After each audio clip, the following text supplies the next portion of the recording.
So, welcome to today's lecture, and in the last two lectures we have been discussing about understanding the concept of a latent variable, and from there what is actually a latent variable which we called down, and we took down a simple example of an autoencoder and the bottlenecking layer over there and the output of activations coming out of that as a latent variable.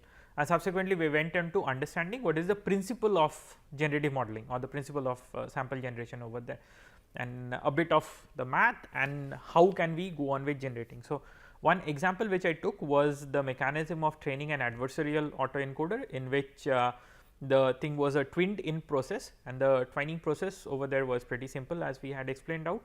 Now, you have an encoder decoder network in which you are going to put an input image, you get an output coming out of it, and on the other part of the epoch you are going to put a random number over there and make a discriminator to do it. So, that is where I would be starting with this lecture over here to get into more depth of an adversarial autoencoder and some of the variants, and look into a very practical example of what are the kind of samples which keep on now getting generated using this kind of an adversarial autoencoder. So, we will be doing the same exercises. So, I will be showing you a bit of these examples over here with trying to generate MNIST like images, and then based on whatever we learn and gather in our experience over here, I am going to end up getting into more adversarial sample generation in the next lab classes, which we will record in the subsequent ones. Now, one plausible solution to training which we had looked into on adversarial autoencoders was something of this sort, that you have your encoder decoder network present over here as in an autoencoder. You put an image into it, and then you are going to get an image out over there. So, within one epoch, if you train this over all the forward and backward passes, then based on that, given one of these images from your validation set, you are going to get down this sort of a output coming down over here, or from your test set, from your training set also you get down a similar kind of a image, but then whatever you find out between this image and this image on the input and output error is going to be a non-zero value. This does not look exactly like the image which was given on the input. So, you have a non-zero error which comes over there, and this non-zero error gets back propagated through this network end to end, and it updates out the weights, and that is how this network is going to come down to a convergence. Now, what we had on the other side of it, this was a forward pass training just for the encoder decoder to be able to act as an autoencoder. On the other side of the pass, what we had was you generate a random sample from this 2D Gaussian distribution, and then you have a discriminator network over there, and the whole job of this discriminator network is to find out whether this z or the latent variable, which is a 2D random number, is coming from this distribution over here, or was it coming from an original image. So, that is a real versus fake problem. Now, while the discriminator is making itself stronger and stronger to discriminate whether it is coming from this part or this part, you also have a part of the error being transferred through your encoder, and that part of the error is a negative of the efforts of the discriminator. So, while the discriminator is trying to make itself very strong to find out whether it is from this source or this source, your encoder is going to make itself. So, there will be another update within this pass through your encoder, which is going to make itself get down a value of z which is closer to this one, and the very simple way of doing it is that in case of your calculating the error of this discriminator, if you negate that error, so if you make all the reals as false and all the fakes as real as fake and fake as real, then this encoder is trying to necessarily enforce that this z is something which should be looking like this. Okay. So, there is a twin game which plays around over here. So, in the first pass I am trying to create an encoder decoder to generate an image over there, and then in the second pass what I am trying to do is create a discriminator which can find out whether it is from a real image or it is from a fake distribution, and I will also update my encoder such that this z starts looking very much closer to this distribution. So, that is by taking just a inversion of these labels over here onto that error and also back propagate. So, in my second phase of my training, my encoder is also getting updated. Now, once it gets updated in my first epoch, I am going to start down my second epoch. Now, in the second epoch, I am going to again have this encoder decoder structure coming down over here. Now, in that encoder decoder structure, now remember that what was the end state of this first pass of training in the earlier epoch is no more valid, because in this second part over there, I had again done a backpropagation through this encoder, and that had updated the weights of the encoder. So, now in this network I have the weights of the encoder which is updated, but the decoder weight is what is preserved from the previous epoch over there. So, that will give me an erroneous result, and that means that this decoder will get updated as well as the encoder. So, this encoder is trying to force itself such that the Z becomes closer to that 2D Gaussian kind of a random number, and the decoder over here is always going to force itself such that whatever is the 2D random number which comes over here is able to generate an image which looks pretty much real. Now, this whole kind of a game playing exercises in which your discriminator is trying to make itself very good to discriminate real versus fake, the encoder is trying to make itself very good to fool the discriminator and generate a Z which is close to this 2D Gaussian over there, is as an end what you would get down is this encoder decoder network which comes out over there, and the decoder part specifically is something where provided you put a random number which is drawn from a 2D Gaussian distribution, you will be able to always generate a real looking image, and that is the generative principle which comes down. So, once you have your encoder decoder trained, you have a real image which goes down, it will produce a real looking image on the decoder side of it. Now, if I pull out my encoder and just draw a random number distribution from there and pass it through my decoder, I am again going to get down an image which looks pretty much real. So, that is the generating principle which comes out over there. Now, based on this, there have been a lot of exercises which go down, and the first and foremost of it is the standard architecture called as the adversarial autoencoder. So, this is taken down from the adversarial autoencoder paper which I had cited in the reading list in the earlier case as well.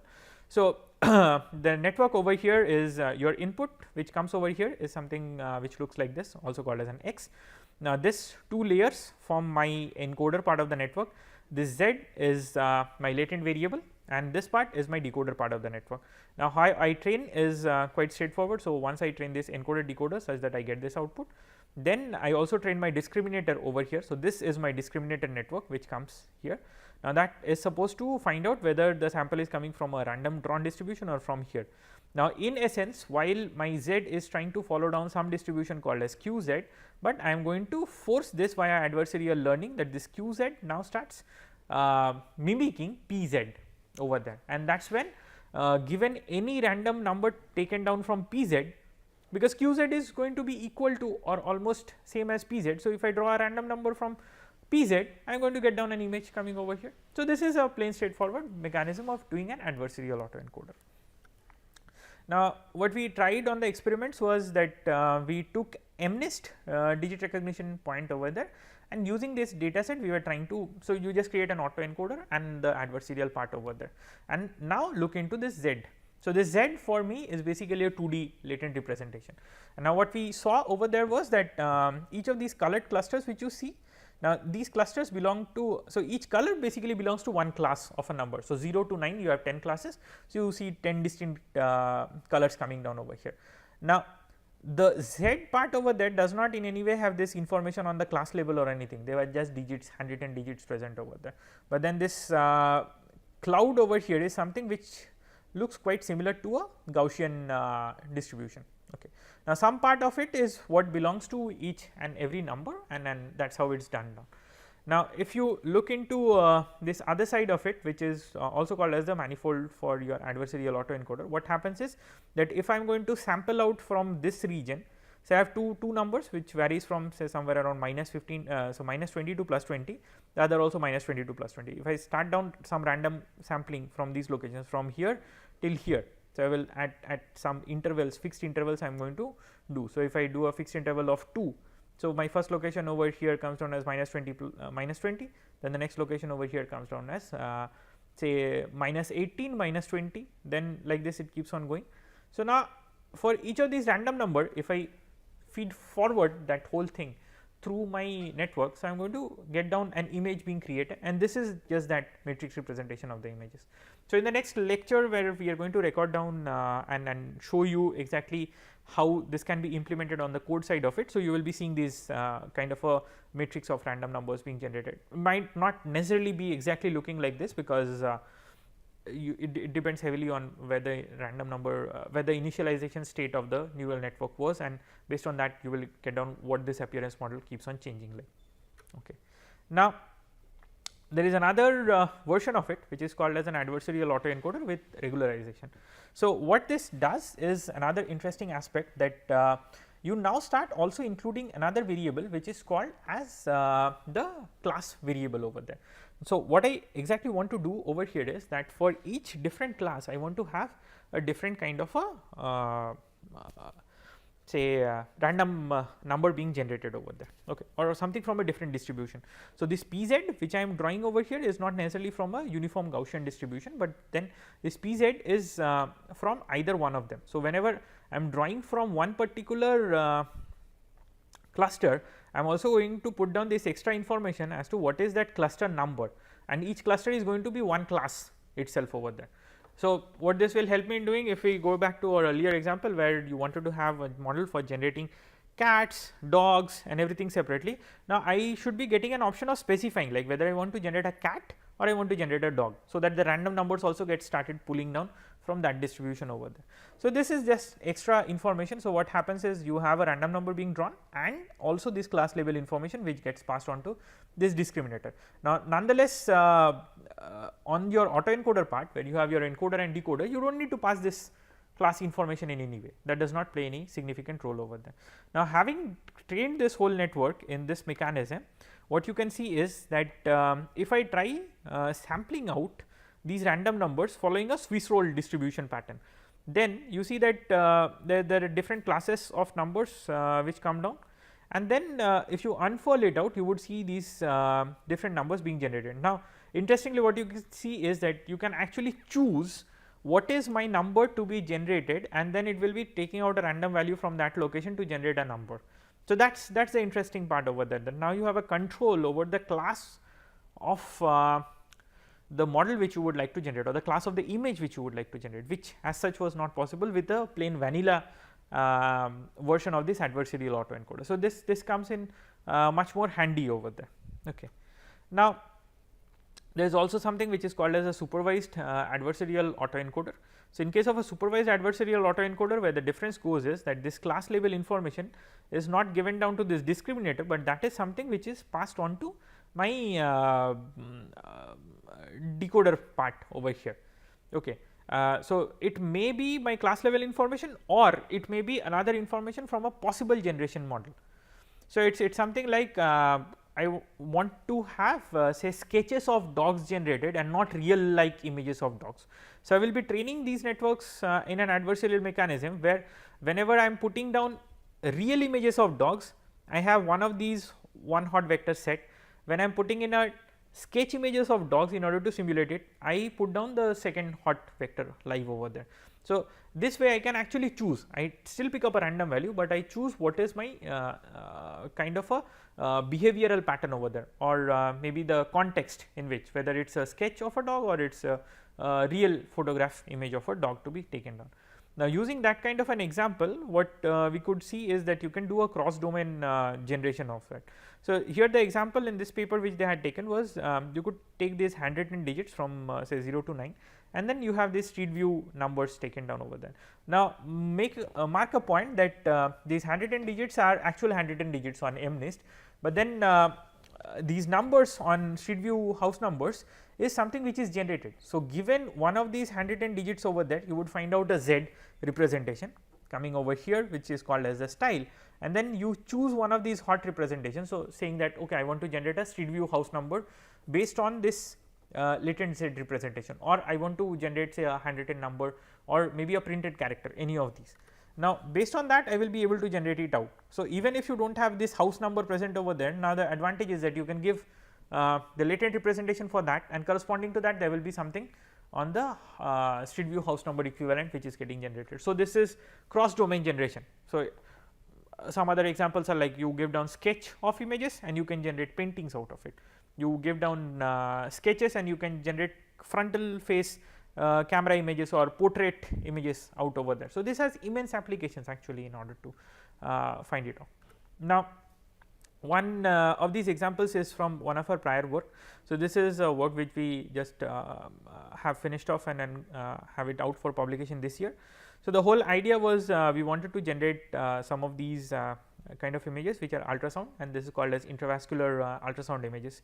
So, these are these real ultrasound images which are present over there, and we wanted to have a mechanism of simulating these ultrasound images. So, the idea was that if you have a phantom, a tissue phantom over there, which would more or less give you an anatomical structure based on what tissues are present over there.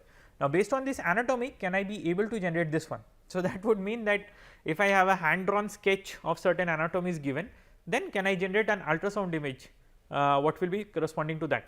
Now, this would have good use in teaching in medical education.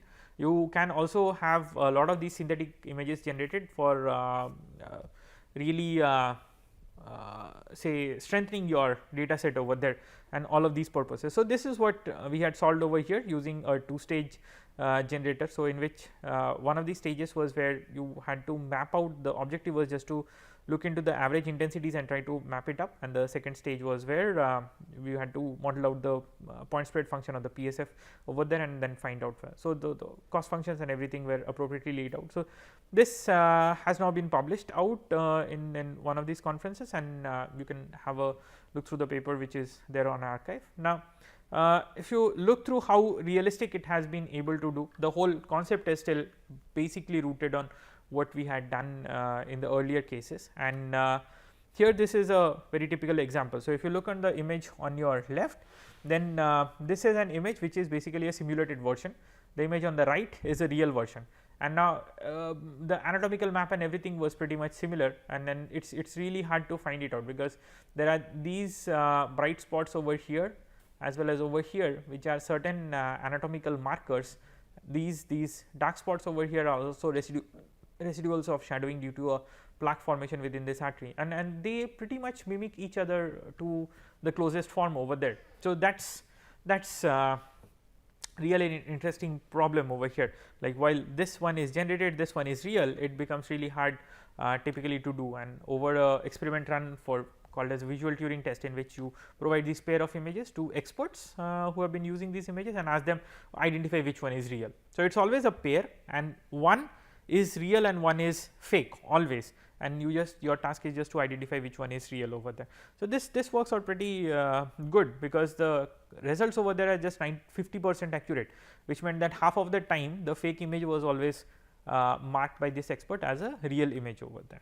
So, that is where we come to an end with this one, and so you have your standard take home message which has these papers to refer down to, and then this adversarial autoencoder paper is really nice to go around with. If you want to look more into advanced parts of these modeling, then you can have a look into the earlier referred paper on this intravascular ultrasound generation from us as well. So, with that we come to an end with trying to understand the basic concepts of adversarial autoencoders. In the next class we will be going through the lab session on how to create an adversarial autoencoder and how the generative principle over there will work.